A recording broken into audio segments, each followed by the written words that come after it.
I forgot how many, 10 pounds or something. One of the kids with the wagon would go and put it on, you know, and they'd get. And so she used to make, they call them klushki. What is that? And it's you get flour, you throw in your egg, and some water and a little salt, like, and you make it like the dough, like nice and thick, and you big pot of boiling water, and when that water is boiling, you put a spoon of that dough, and to make like balls, and throw it into that hot water while it's boiling. You know, when they swim to the top, and you get it ready, and then you could have it with a dish full of it with milk in it, you know, while it's drained, you know. Right. And that used to be good, you know, klushki with milk, you know, make a nice meal.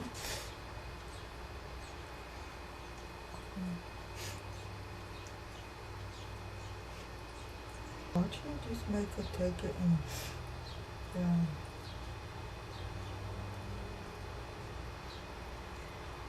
so, because you don't want them to.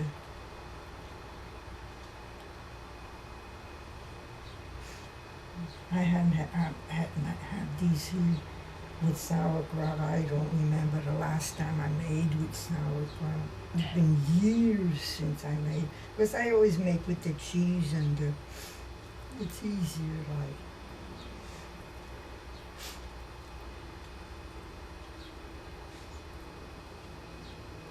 Sometimes it looks like a little too much, you know. You got enough strips there.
This way make them all with sauerkraut, this batch, you know. The other batch we'll make with the potatoes. Well, hands doughy, you know, so.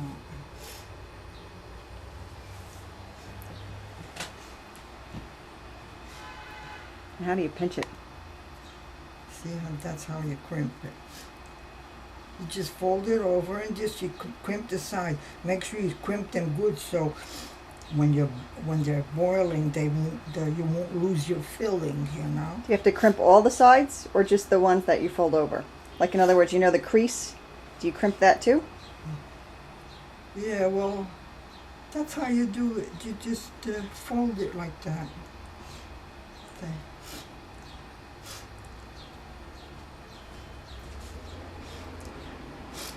Yeah, well, you have to make sure you don't have the dough too thin, you know what I mean? So that they would... Because they'll break? Yeah, well, you see how about like...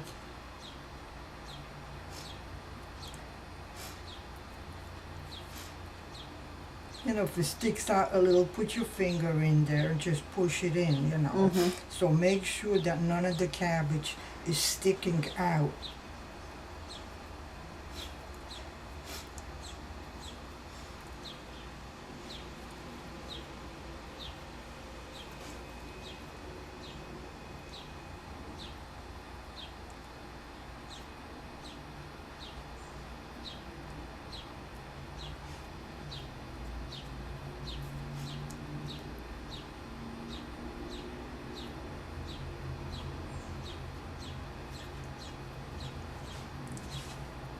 Well, can you still speak Polish? Oh yeah, I understand it, I could write it. And don't forget I went 4 years. See, here's how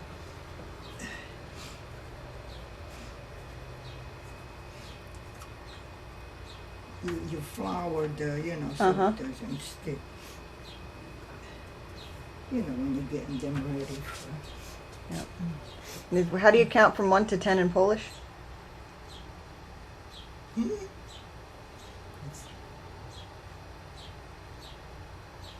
1, 2, 3, 4, 5, 6, 7, 8, 9, 10. Dziękuję. Right? Dziękuję is thank you? Mm-hmm. Yeah, we learned that at the garage sale with all the Polish people when they came. Yeah. I would say, how do you say thank you? And they would say dziękuję. So they would buy something and I would say dziękuję.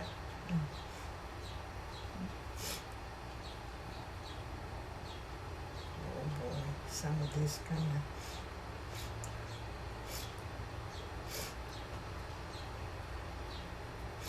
Oil I could still feel. Maybe I put a little too much oil.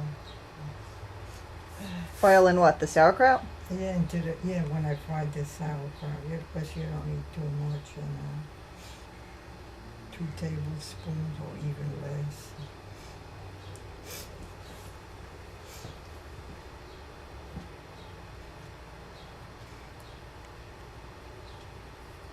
So what was your name in Polish?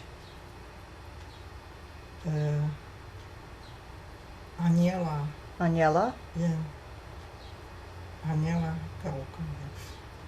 And so my mother would say, Anielka! And my sister Lottie used to always tease me too, So then when how your name English, like they give you the English name like Nellie. And when I went to school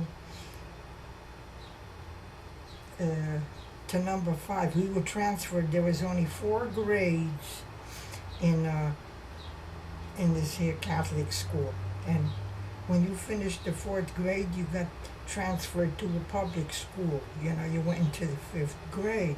So the teacher, I remember her name is Jaffe, and so she says, what was your name in Polish, So I told her, Aniela.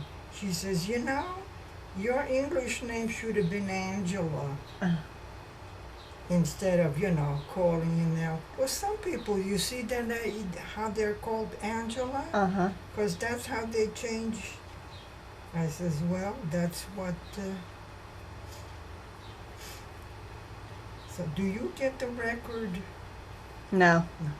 Well, there was somebody in an obituary that died. Their last name was Pioka. Not P-E-L-K-A, but P-I-E-L-K-A.